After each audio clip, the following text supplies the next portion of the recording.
बिहार में पंचायत चुनाव को लेकर के तमाम अलग अलग क्षेत्रों से जो प्रतिक्रिया सामने आ रही है, यह स्पष्ट नहीं हो पा रहा है कि पंचायत के चुनाव में मतदान ईवीएम से होगा या पूर्व में जिस तरह से चुनाव हो रहा था उसी व्यवस्था के तहत ही चुनाव होगा। लेकिन कुल मिलाकर के चुनाव आयोग ने जो नोटिफिकेशन जारी किया है उसमें ईवीएम के इस्तेमाल करने के लिए सबसे ज़्यादा सहमति बनती हुई दिखाई दे रही है।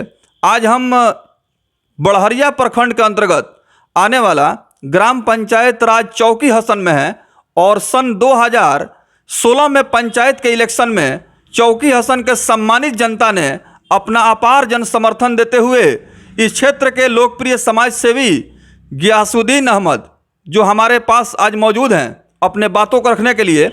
आइए जानते हैं मोहम्मद गियासुद्दीन जी की जो धर्मपत्नी हैं खुशबुन्निसा, जो वर्तमान में चौकी हसन से पंचायत समिति सदस्य जनप्रतिनिधि हैं और फिर से बीडीसी के पद पर एक बार चुनाव की तैयारी कर रही हैं। इस पंचायत के सम्मानित जनता को मैं आभार व्यक्त करता हूं कि उन्होंने हमको 2016 में बहुमूल्य वोट दे करके, इतना वोट दे करके हम लोगों को जिताया। 1653 वोट हमको मिला था 2016 में। इस बार भी हम चुनाव लड़ने की तैयारी में हैं। जनता हमको उससे भी ज़्यादा वोट देने के लिए तैयार है। 1653 वोट चौकी हसन के सम्मानित जनता ने खुशबुन्निसा जब प्रत्याशी थी बीडीसी के उनको दिया था और अंदाज़ा लगाया जा सकता है पंचायत के चुनाव में कठिन राजनीति मानी जाती है और 1653 वोट अगर जिस उम्मीदवार को जनता देती है इससे प्रतीत होता है कि जनता का अपार जन समर्थन बिल्कुल उस प्रत्याशी के साथ बना रहा। और जिस तरह से पंचायत समिति सदस्य के मद से सरकार ने विकास योजनाओं में कटौती कर दिया, इससे कहीं न कहीं वर्तमान प्रतिनिधियों पर सवाल खड़ा जनता के द्वारा किया गया। लेकिन विषम परिस्थितियों का सामना करने के बावजूद भी मोहम्मद गियासुद्दीन के धर्मपत्नी वर्तमान बीडीसी खुशबुन्निसा ने निस्वार्थ भाव से पंचायत का जो काम किया है, कौन कौन सा विकास का काम आपके रीजन में हुआ है, इसके बारे में जनता को बतलाएं ताकि जनता इस बात को समझे। हमने निस्वार्थ इको प्रमुख को हमने वोट दिया था, इसलिए कि हमको काम चाहिए। हमारे जनता जो है वोट दी है सिर्फ काम के लिए, तो काम अगर हम नहीं करेंगे तो फिर हमको जनता वोट नहीं देगी। आज से मैंने 3 पंचायत हमने देखा है कि बीडीसी के तरफ से कोई भी काम, विकास का काम नहीं हुआ है। हम व्यक्ति जो हैं कि जो है प्रमुख से फंड ले करके वार्ड चौकी हसन वार्ड नंबर 5 में 350 फीट पीसीसी हमने कराया है, जो सामने है आपके, आप उसको देख सकते हैं। और उसके बाद से हमने अपने ग्रामीणों को लिए विधवा पेंशन कराया है, राशन कार्ड बनवाया है। इसलिए जनता हमको बहुत मान सम्मान देती है और इस बार भी हमारे चुनाव में बहुमूल्य वोट दे करके हमको कामयाब बनाएगी। तो यह बतलाना अति आवश्यक है कि प्रखंड बड़हरिया में जब रस्सा कस्सी चल रहा था और प्रमुख पद पर बिल्कुल घमासान दिखाई दे रहा था, उस समय विकास के मुद्दा को प्राथमिकता देते हुए मोहम्मद गियासुद्दीन ने अपने धर्मपत्नी को प्रोत्साहित किया कि प्रमुख पद पर आप अपना स्वतंत्र निर्णय लें और हमें विकास करना है। विकास के मुद्दे पर जब आपने समर्थन दिया तो क्या प्रमुख के द्वारा सहयोग मिला? चूंकि प्रमुख भी इस न्यूज को देख रहे होंगे तो जाहिर सी बात है कि उन तक आपकी बात पहुंचेगी। जी, ये तो बात सही है। प्रमुख ने हमको बहुत मान सम्मान दिए हैं और उसके बाद से हमको जो काम दिए हैं वो सराहनीय है। मैं उनके जो भी हम उनके सामने थे वो खरा उतरे, इसलिए हमको उन्होंने काम दिया।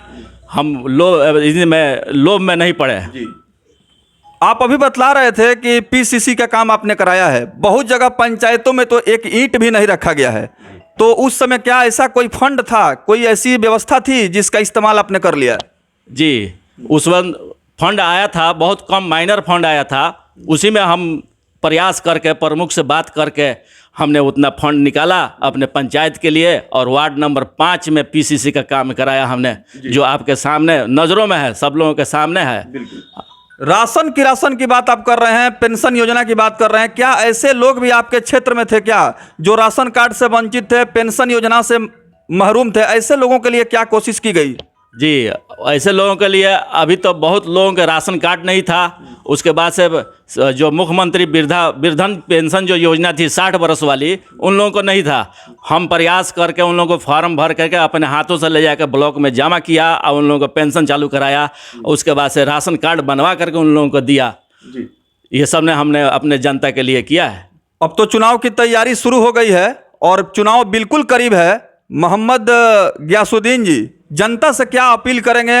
चूंकि रंगों का त्यौहार होली का आना बाकी है, कल महाशिवरात्रि का त्यौहार धूमधाम से मनाया गया है और शब बारात जो कि महा त्यौहार माना जाता है मुस्लिम भाइयों का, ये लगातार त्यौहार है। क्या शुभकामना देंगे?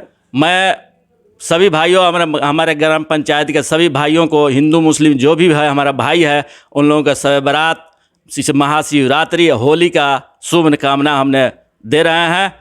उन लोगों को होली अच्छे से मनावे, खुशी खुशी मनावे और चुनाव में अपना काम सहयोग करें। ये थे मोहम्मद गियासुद्दीन जी, जो हमारे न्यूज़ चैनल से मुखातिब थे। विकास के मुद्दे पर अपने बातों का मजबूती से इजहार कर रहे थे और आम जनमानस से इन्होंने एक बार अपील किया है कि एक बार खुशबुन्निसा को फिर से जनप्रतिनिधि के रूप में निर्वाचित करें, ताकि जो काम यहाँ अधूरा रह गया है उस काम को पूरा किया जाए और पंचायत में विकास की गंगा बहाई जाए। बहुत बहुत धन्यवाद। और कोई आपका संदेश हो तो आप हमारे चैनल पर। हाँ, सबसे पहले जो पंचायत की जो जनता है, इस बार हमको अगर मौका देती है तो उससे ज़्यादा विकास का काम हम करेंगे और विकास पंचायत में नज़र आएगी। ऐसा नहीं कि हम बोल दिए और काम नहीं हुआ। हम का प्रयास करके विकास खींच करके लाएंगे, अपने पंचायत में विकास करेंगे। एक बार फिर हमको मौका जनता देगी तो विकास आगे हम दिखाएंगे। विकास के मुद्दे पर चुनाव लड़ रहे हैं। विकास के मुद्दे पर चुनाव लड़ रहे हैं बस।